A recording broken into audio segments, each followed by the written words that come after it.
გამარჯობა, ეს არის მედიახმის პოდკასტი, ვაგრძელებთ სერიას პოდკასტების, რომელიც შედგება რამდენიმე ეპიზოდისგან და საუბრობთ იმ პროცესებზე, რომელიც მიმდინარეობს ქვეყანაში, დემოკრატიაზე, პროპაგანდაზე, რუსეთის ჩარევაზე და ასე შემდეგ.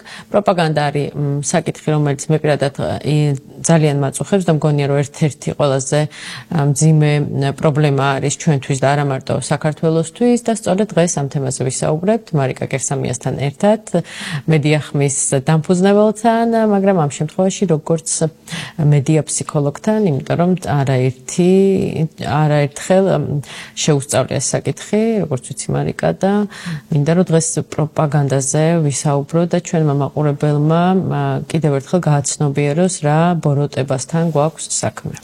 ჩვენ ამაზე ბევრჯერ გვისაუბრია და რაღაცნაირად სხვადასხვა კონტექსტში გვისაუბრია. ბევრს მსჯელობენ, ყველამ დაიჯერა და ყველამ თავის თვალით ნახა, რომ ეს რუსული პროპაგანდა არსებობს და ძალიან მავნეზე გავლენა აქვს ადამიანზე. მაგრამ მაინც მგონია, რომ რაღაცა ზედაპირზე ვხედავთ აი ამ საფრთხეებს. და ბევრი რამ როგორ მუშაობს ეს ყველაფერი სინამდვილეში რა როგორი გეგმება ამას რა თქმა უნდა ვერ ხედავთ ჩვენ უკვე შედეგს ხედავთ ხოლმე უკვე ზიანი რო დადგება აი მერე ვაცნობიერებთ რომ ნეტა ეს რა იყო ეს პროპაგანდის შედეგი იყო და როგორი გეგმება პროფესიონალურად მოდი ასე დავიწყებ სხვათა შორის მახსენდება რომ ერთ-ერთ სემინარზე ვიყავით, რომელსაც ესწრებოდა ცნობილი რუსი ფსიქოთერაპევტი და თავის საუბარში, რომელიც ფსიქოლოგიას შეეხებოდა, ისე გაკვირით ახსენა, რომ არჩევნების დროს კრემლმაო დაიქირავაო, დაგვიქირავაო, ესე თქვა, ფსიქოლოგების ჯგუფიო, რომლებიცო ისეთ საშინელ რაღაცებზე მუშაობდითო, რომ მე ფიზიოლოგიურად ვერ გაუძელიო ამასო, ანუ იმდენად ცუდ რამეებს ვაკეთებდითო, რომ წინააღმდეგობა გამიჩნდაო, მაგრამ მე უფლება არ მქონდაო, რომ უარი მეთქვაო. და ამის გამო ავად გავხდიო და შემდეგ მასზე რა თქმა უნდა შური იწიეს და ამის გახსენებაც არ მინდაო ეს რაღაც აკეთებდა იცი რა მე ეგრევეს რომ თქვა რა თქმა უნდა შეკითხვა მოვითხოვე და რა ტიპის სამუშაოს ატარებდით თქო რაზე დაგიქირავეს თქო საინტერესოა ხო და ქართველი ვარ თქო უთხარი და საქართველოშიც მუშაობს ეს რუსული ყველგან მუშაობს ეს რუსული პროპაგანდა და იქ რა ხდება იმ კრემლის კულუარებში ხო ეს ინფრასტრუქტურა როგორ აიგება და მე უკვე გამზადებული სახით ინსტრუქციების სახით რა როგორ მოდის ანუ ფსიქოლოგები რას აკეთებდით ხო და არა მე ამაზე ვერ ვისაუბრებ არ შემიძლიაო და რაღაცა გაღიზიანდა რომ ეს ჩემთვის ტრავმა არისო და დღემდეო მე ამაზე რომ ვიწყებო ფიქსო რეტრაუმირებული ვარო მერეო და ამიტომ ვერაო და რო მორჩა ეს ღონისძიება გაგვიგრძელდა ეს ამას საუბარი მაგრამ მივედი ცალკე და თხოვე რომ აი ძალიან გთხოვთ მეთქი რაღაცა სხვადასხვა ჯერ სხვა კითხვები დავუსვი რაღაც ტექნიკა და აი მაინც მე არ გთხოვთ თქო რომ მომიყვეთ ყველაფერი ხო და ან ძალიან ისეთი მძიმე რაც იყო, იმიტომ რომ მე ესმის თქო რომ ეს თქვენს მძიმე მოგონებებთან არის კავშირში და კაცმა არის ის იქ რას აკეთებდნენ და როგორ აკეთებდნენ და ადამიანს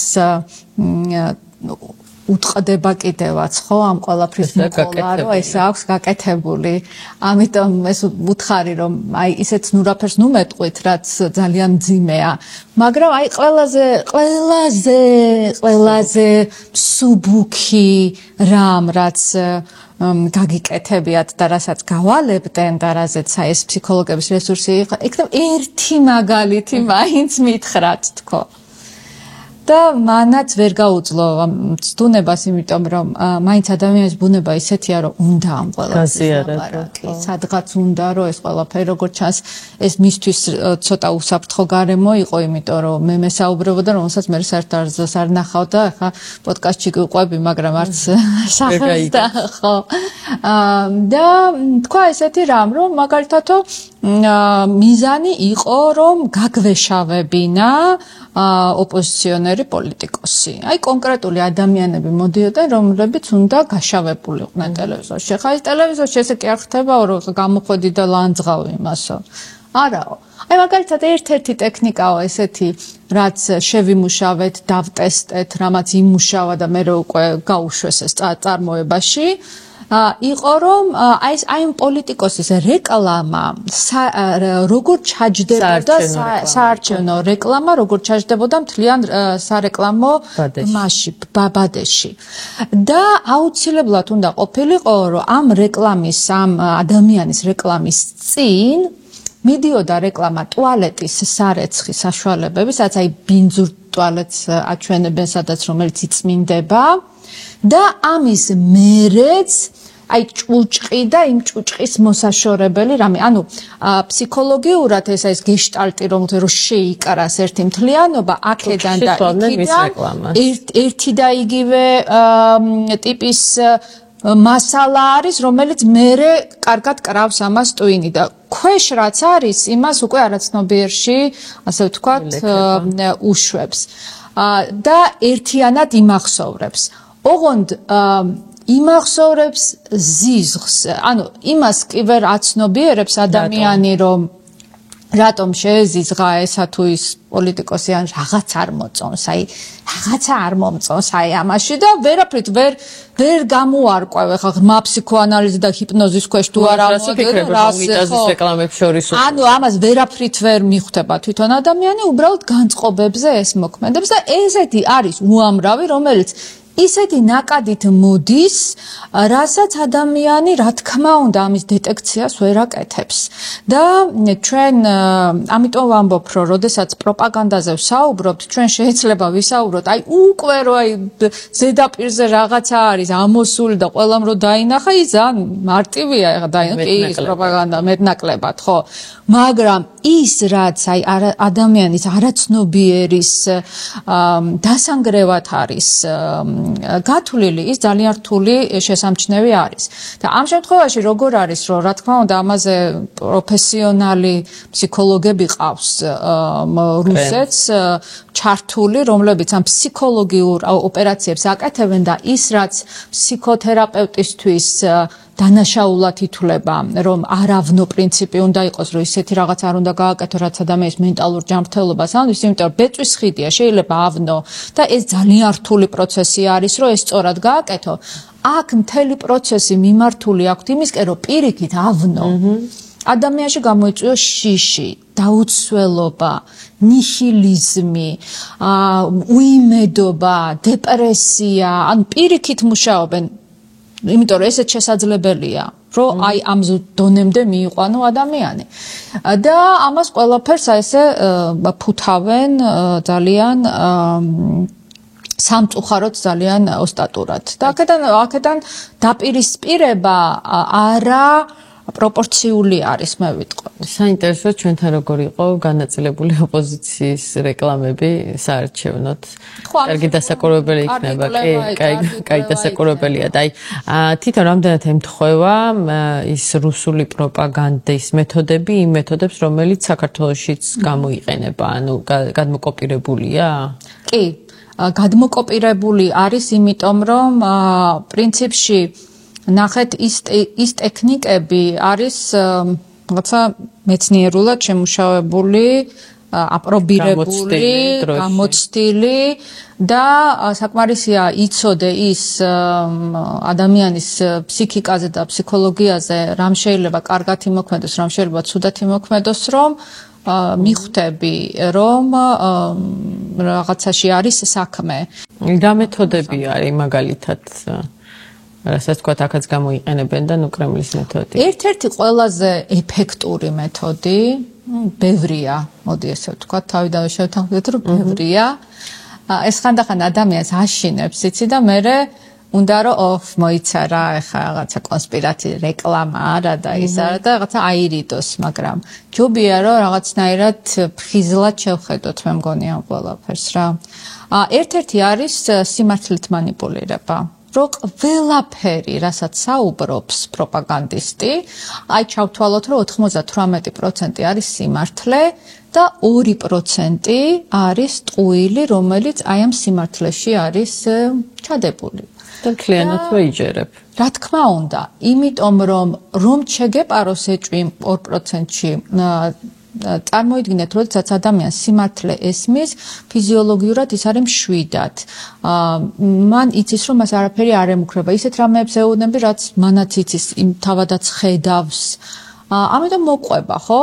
მშვიდად, წყნარად. შემდეგ პატარა ტყუილს ეუბნები, შეიძლება შეცბუნდეს, მაგრამ თუ მე ისევე სიმართლის რეჟიმში გააგრძელებ საუბარს, სხეული უნდა გამოვიდეს აი ამ კომფორტიდან. უცბად რეაგირება გააკეთოს ერთ პატარა ნიუანსზე, გაბრაზდეს წესით, ხო? გითხრას, გააგაჩეროს ეს რა და მე ისევე უნდა დაბრუნდეს იმ კომფორტის მდგომარეობაში და ისევე მშვიდად წყნარად მოგისმინოს.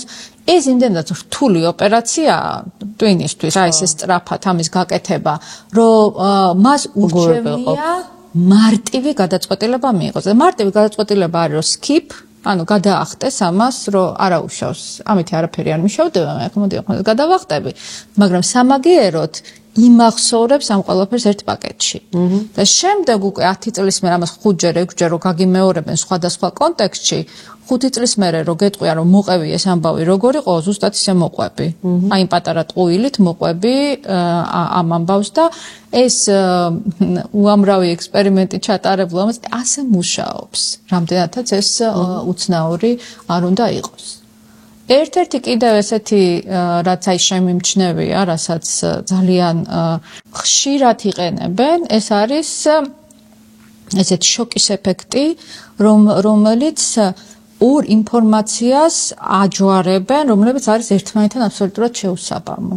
მაგალითად, რა ვიცი, აი უკრაინელები და ფაშიზმი უცბად რა შუაშია, ხო, ერთმანეთთან. რა აქვს შეზავებული რუსეთს? ხო, მაგრამ თავიდან რომ გაიგებ, რომ შოკში მე ვფიქრობ, ეს თავში როგორ მოუვიდათ საერთოდ, ეს როგორ მოიფიქრეს. მაგრამ აქაც საინტერესო პროცესები მიდის, ხო? ადამიანს გესმის ასეთი ინფორმაცია და გონება, რა თქმა უნდა, ცდილობს, რომ პროცესი მიიყვანოს ბოლომდე და რაღაც გადაწყვეტილება მიიღოს. და იმდენად დამაბნეველია ეს, რომ არის გაურკვევლობაში, ვერ ხდება ორგანიზება, როგორ გააკეთოს ამ მოწოდებული ინფორმაციის და ამ დაბნეულობაში დიდხანს ფიზიოლოგიურად ვერ ძლებს და დუნდება. ნებდება და ამ დროს ზუსტად ხდება, რომ ტვინი ამას იმახსოვრებს, ზუსტად ისე, როგორც მოწოდებულია. ანუ ის რომ დაგაბნიოს და როდესაც დამაბნეველი ინფორმაცია მოდის, ეს არასდროს არ არის შემთხვევითი. ყოველთვის ამის უკან, მე ამის შემდეგ ხშირად უკვე კონტროლი აღარ გინდა და კონტროლი მოდუნებულია და აი ამის მერე ყოველთვის მოდის ხოლმე ესეთი ძალიან გამიზნული მესიჯები, რომლებიც ასევე შეიძლება დაილაგოს. რა მაინტერესებს, ანუ გვაქვს პროპაგანდა და ანტიპროპაგანდა. ხო, ვერ ვიტყვით, რომ ანტიპროპაგანდაზე ცოტა ძალისხმევა იხარჯება, ხო, ჩვენც რაც შეგვიძლია იმას ვაკეთებთ, ბევრი ორგანიზაცია, მედია. რატომ არის, რომ ან თუ მე მეჩვენება ესე, რომ პროპაგანდა უფრო ძლიერია, ვიდრე ანტიპროპაგანდა. რატომ ვერ ვამხელთ, ვერ სიმართლე ხო ასე თქვა ანტიპროპაგანდის მხარე ეს არის და როგორ შეიძლება რომ ტყუილმა ძლიოს. აქაც რამოდენიმე ხერხი აქვთ რა და ერთ-ერთი არის სწორედ ის რაც არაეთიკურობას ეხება და ადამიან მაგნებლობას ეხება. ანუ ჩვენ ვამბობთ რომ ჩვენ სწორ მხარეს ვართ და ჩვენ არ გვინდა რომ ადამიანებს ვავნოთ, ხო? და ეს ძალიან მნიშვნელოვანია რომ შენ სიკეთის მხარეს დარჩე და ისე ებრძოლო ბოროტებას. პუტინი რო დაბომბავს ბავშვთა სახლს, შენც ბავშვთა სახლი არ დაბომბო, ხო? რუსეთში, ანუ შენ იომო ისე, რომ სიკეთის მხარეს დარჩე. ბინძური მეთოდები არ გამოიყენო, ბინძური მეთოდის წინააღმდეგ, ხო?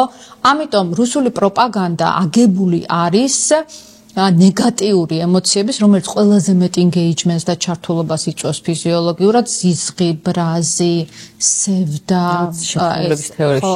შიში. ეს ყველაფერი არის კონცენტრირებული და ეს არის რაღაცა დამტენის ფუნქციას ასრულებს და ამას უმატებენ კიდე სიძულვილის ენას. ანუ კონკრეტულ ჯგუფებს არჩევენ, რომლის მიმართაც უნდა იყოს ტარგეტირებული ეს სიძულვილი. ჩვენზე ამბობთ, პრინციპში ერთი და იგივეა. ხო, მაგიტომ ამბობთ, ერთი და იგივეა. ხო, ანუ ერთი და იგივე გამოდის რა. ანუ სტრუქტურა ერთი და იგივეა და ეხლა სხვადასხვა ქვეყანაში მე როგორ აკეთებენ, ოღონდ ეს მავნებლობაა, რა თქმა უნდა. ეს ამას ზიანი მოაქვს ადამიანის მენტალურ ჯანმრთელობისთვის და ეხლა ფსიქოლოგმა ეს იცის, რომ ეს ახლა არ უნდა გააკეთოს, არ უნდა შეურიოს ეს ტოქსიკური ინფორმაცია, მაგრამ ამას აკეთებენ ზუსტად გამიზნულად. და ამიტომაც არის, რომ ძალიან სწორი გადაწყვეტილება იყო რუსული არხები, რომ გათიშეს ევროპაში ეს სპუტნიკი და Russia Today, იმიტომ რომ ეს იარაღია ადამიანის წინააღმდეგ. ადამიანის ფიზიკური და მენტალური ჯანმრთელობა ხო ერთი სხეული არის, არა, ერთიანი ორგანიზმია და ესეთი ფსიქოლოგიური ოპერაციები, რა თქმა უნდა, მასზე ნეგატიურად მოქმედებს და ჩვენც ვხედავთ ამას, რომ ხო და შენი კითხვა რაც იყო, რომ რატომ ვერ ვახერხებთ, ხო, ამის წინააღმდეგობის გაწევას, ხო?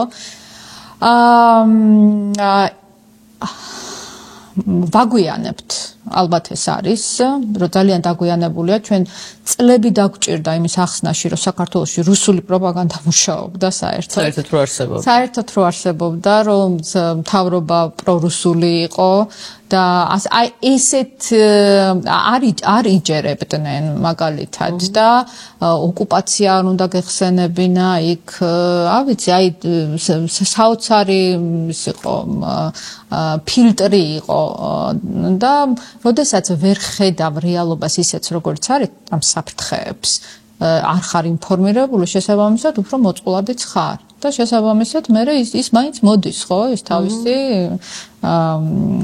ყველა იარაღით შენახსენე Russia Today და Sputnik-ი, რომელიც ევროპაში კი აიკრძალა, მაგრამ რუსეთში მუშაობს. საქართველოში რა როლი აქვს პროპაგანდისტულ მედიას?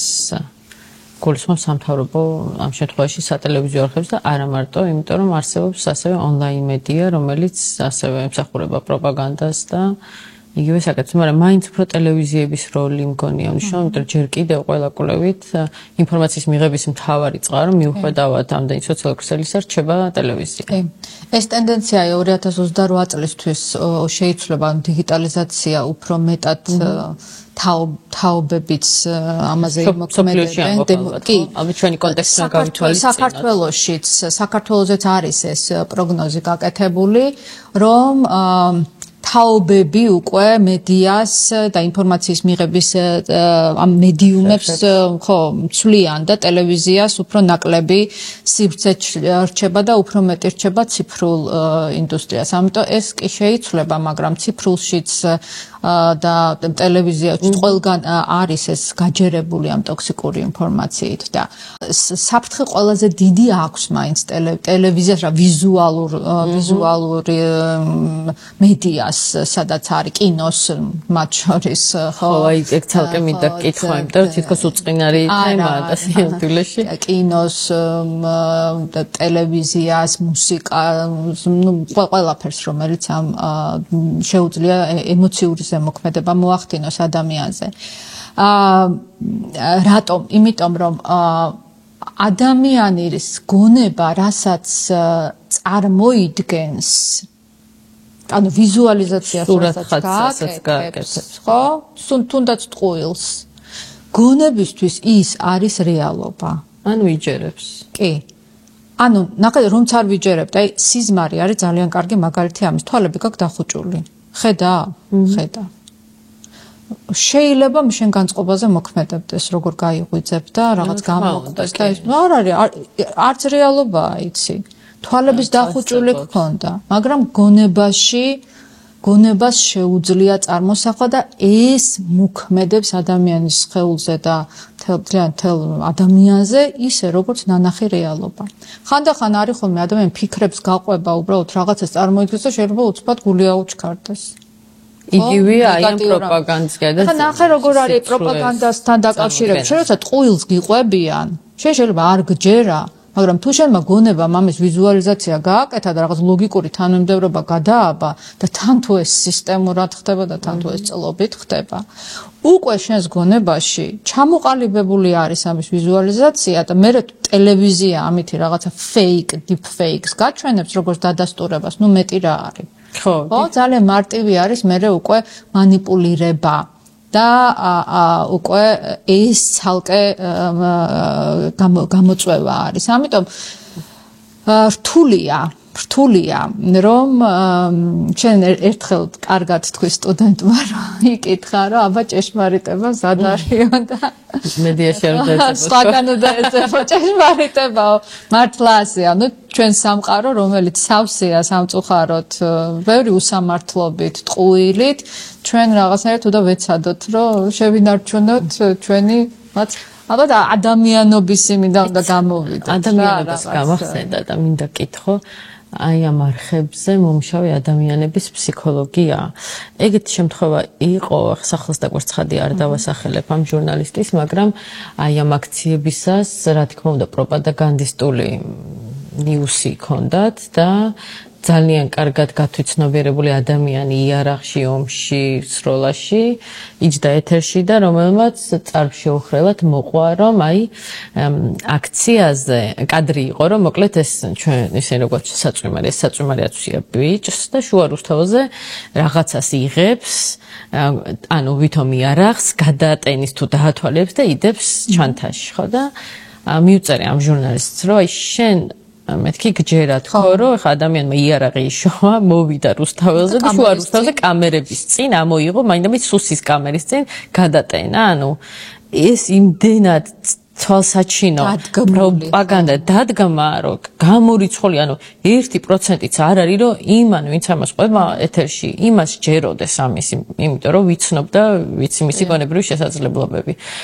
და იცი რა მიპასუხა, რომ მე ხო არ ვთქვიო, რომ აქციის მონაწილე და დემონსტრანტიაო. მე ვთქვიო, რომ რუსთაველზე მყოფი პირიო. ანუ ხო და რაზე უნდა ელაპარაკო და მართლა ამას ეპოტინებიან ეს ადამიანები. მე იცი რა მგონია, რომ ეხა ეს ხო არ არის რაღაც ერთეულში მარტო საქართველოში ხო არ ხარ? არა, ხო და თან ეხა ეს მე ერთიან ნორმალურად. ძალიან კარგად შემიძლია უკვე წარმოვიდგინო. მორალურად რა ზედგა. 37 წელს რა ხდებოდა უკვე შემიძლია ამის გაგება და საერთოდ რა სიტუაცია იყო და ანუ დისკომფორტი ადამიანებს ნორმალურ ჯამრთელ ან არა აქვს მნიშვნელობა. ნებისმიერ ადამიანს დისკომფორტი აქვს იმასთან დაკავშირებით, როდესაც ის არასწორ რამეს აკეთებს.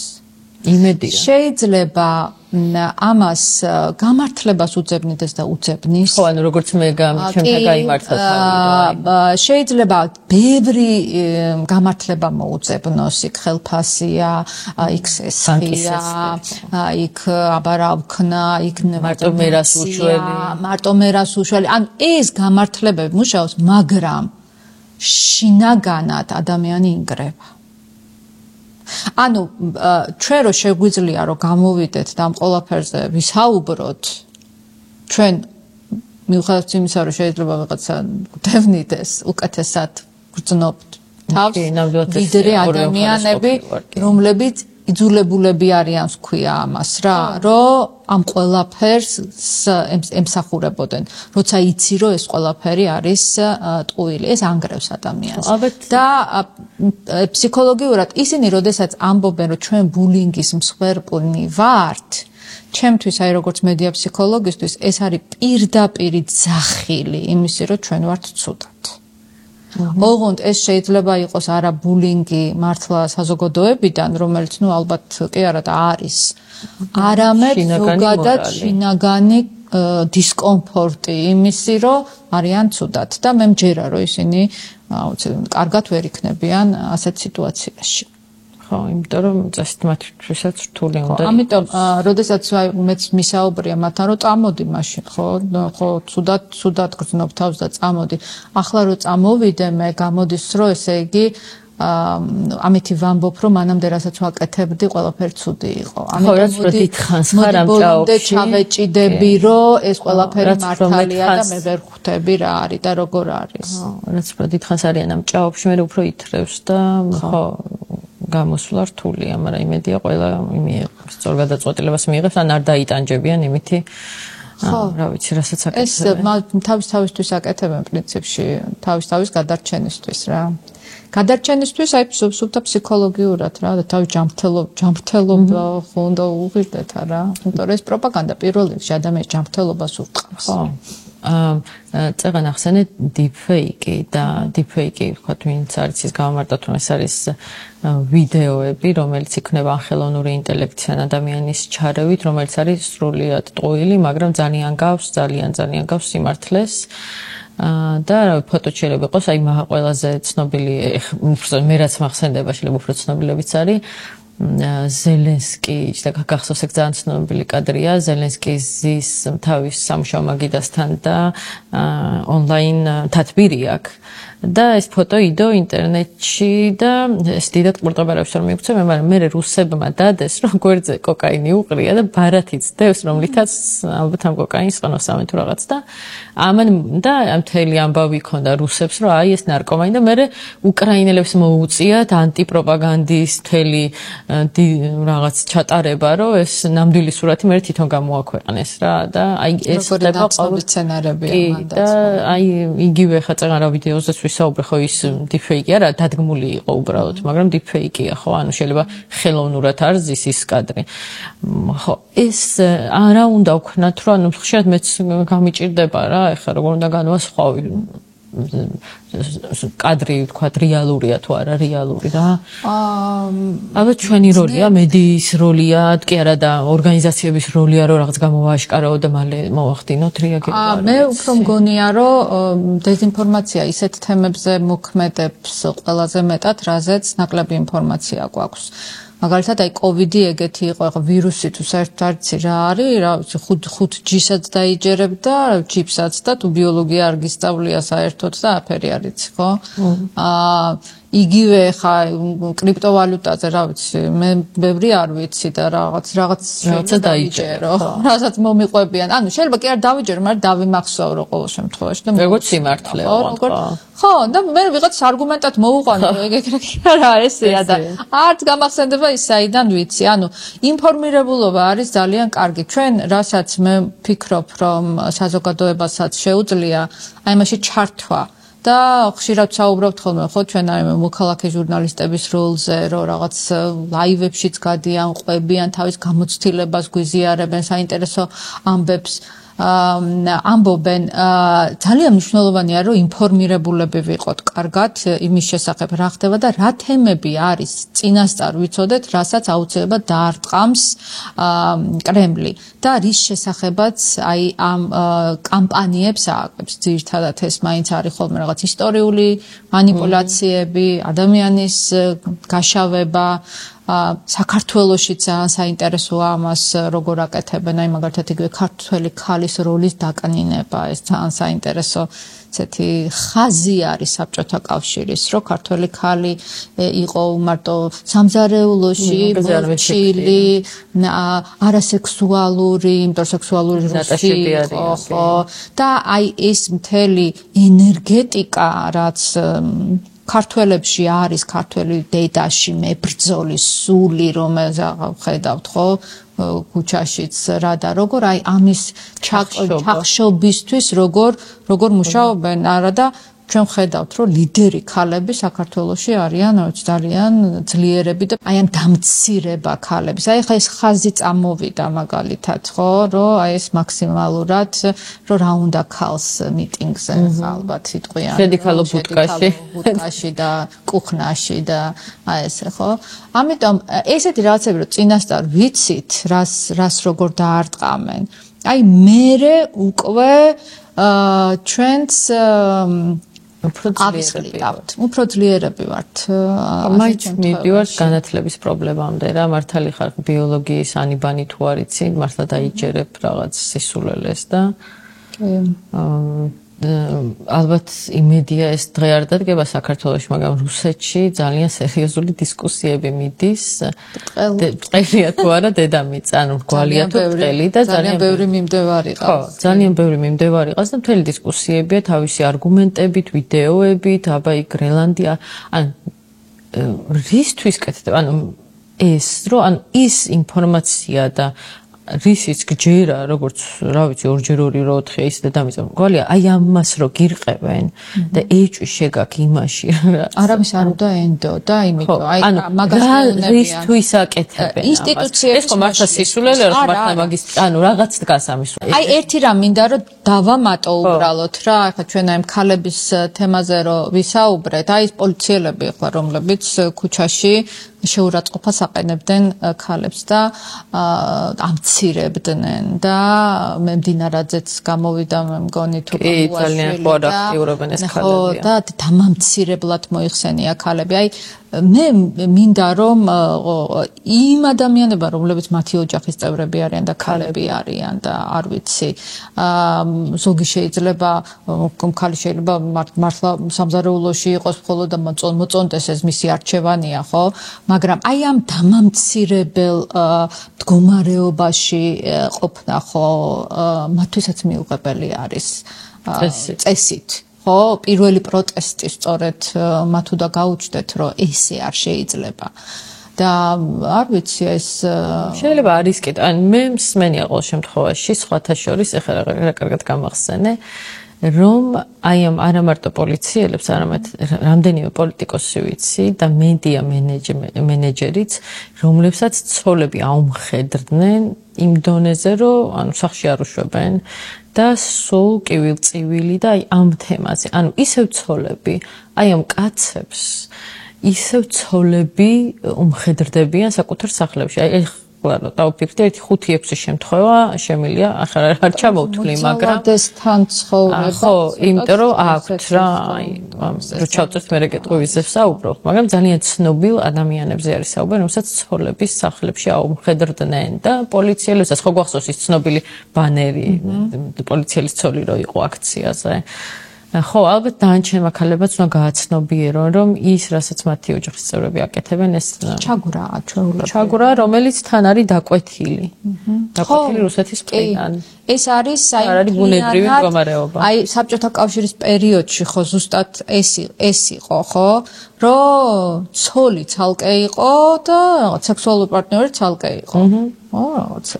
და ის იყო რუსი რომელიც და ქართველი ქალი ესე ყავდათ რა წარმოჩენილი რომ ოჯახი აი მარტო მაგ ფუნქციისთვის უნდა ყოფილიყო ესე იგი ეს რამხელა დამცირება ქალისთვის ხო ეს რამხელა დამცირებელია რომ ადამიანი რომელიც გიყვარს რომელსაც შენ ცხოვრება მიუძღვენ და ანუ ის გიყურებს არ ვიცი წარმოუდგენელი ხო და რუსეთს ეს ძალიან კარგად ჰქონდა გათვლილი რომ აი ეს ენერგეტიკა რაც არის ხო ეს ოჯახის ენერგეტიკა დედაბოძი ჩვენ ხო დედა ჩვენთვის ხო ეს ყველაფერი როგორ უნდა ჩაეკლა და როგორ ხო კი აი ისევე როგორც 78 წელს საპროტესტო გამოსვლები როდესაც იყო ქართულ ენასთან დაკავშირებით მაშინ კგბ-მ ვერ იპოვა ლიდერი ეძებდნენ, ხო, ეძებდნენ და ვერ იპოვეს.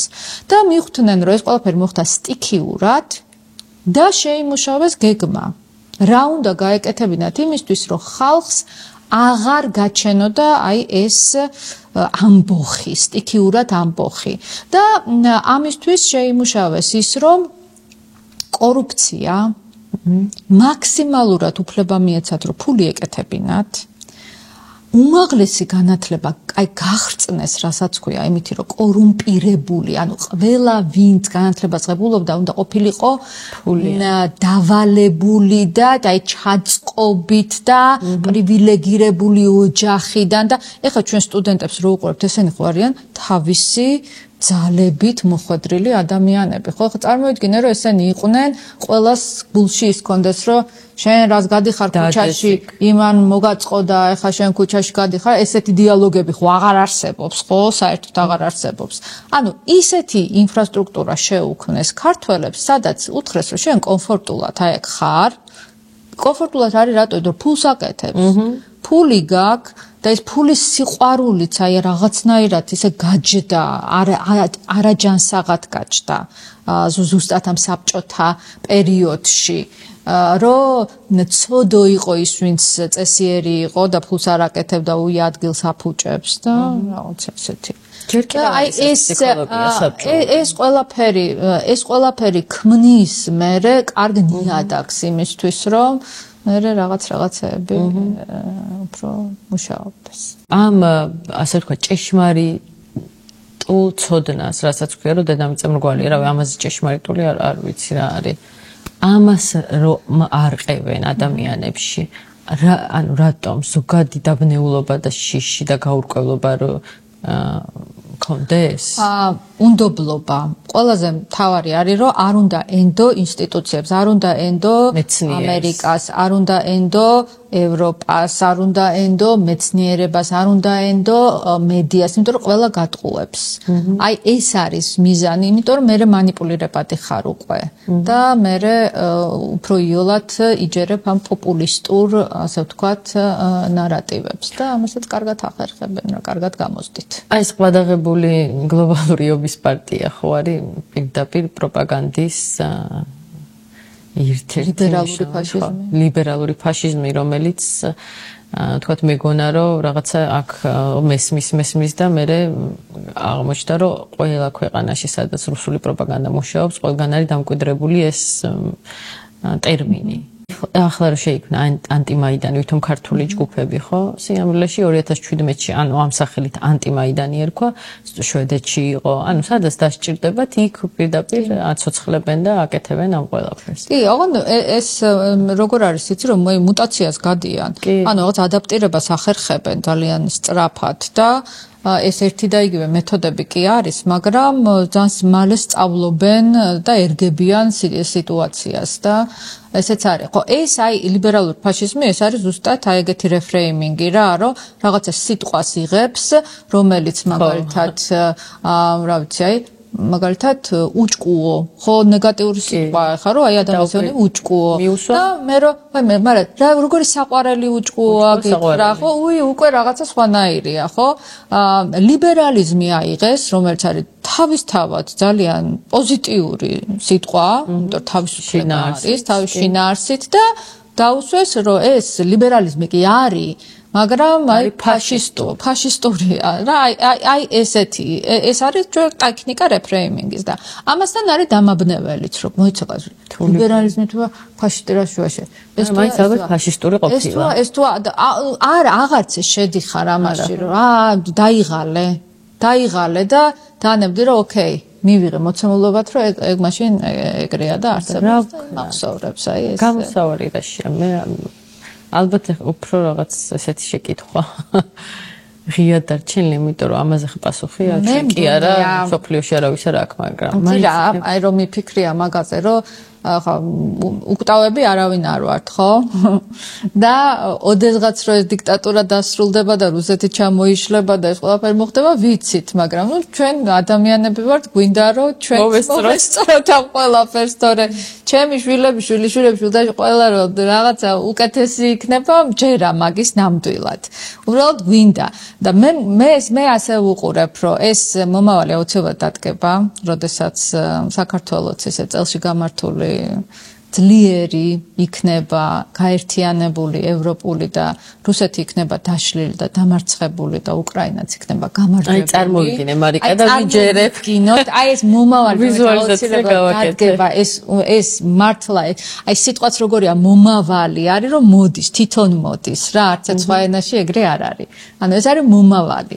და ჩვენ რაც უნდა გავაკეთოთ, რომ მოვემზადოთ იმისთვის, რომ მივიღოთ ესეთი მომავალი და ყველაფერი გავაკეთოთ ისე, რომ ამ მომავალზე იყოს ფოკუსირება და არ გაგვექცეს. აი ხშირად ქართველებს აი ეს გვაქვს ხოლმე რაღაცა ისეთ მეორე, მე-100, მე-1000 ხარისხოვან რაღაცაზე გადავერთვებით ხოლმე და ამ დროს მთავარი საზრუნავი ხრჩება, რომ მთავარი საბრძოლი რაც არის, აი იქითკენ რო ვიყოთ მიმართული. ჩემი აზრით, აი ეს არის რომ გვახსოვდეს მომავალი და ეს იდეა, რომელიც არის და რომელიც ცოცხალია და რომელიც აუცილებლად მივახცევთ. კი. მადლობა მარიკა. ყოველთვის საინტერესოა შენთან საუბარი და ახლა ცოტა ჭორაობაში გადაგვივიდა, გადმოგვივიდა, მაგრამ ალბათ პოდკასტის არსიც ეს არის და ძალიან იმედიანად და პოზიტიურად დაასრულე და მინდა შემოგიერთდე. აი ერთ რაღაცას დავამატებ უბრალოდ, რომ აი ეს პროპაგანდასთან ბრძოლა, რაზეც ვისაუბრეთ, ეს არ არის ვიღაცა სპეციალისტების გასაკეთებელი და პროფესორების და მაინც ჟურნალისტების და ეს არის ყველა აი თითეული ადამიანის საქმე არის, რომ თავისი სიმართლის მარცვალი დადოს. და ეს იმედია ასეც იქნება.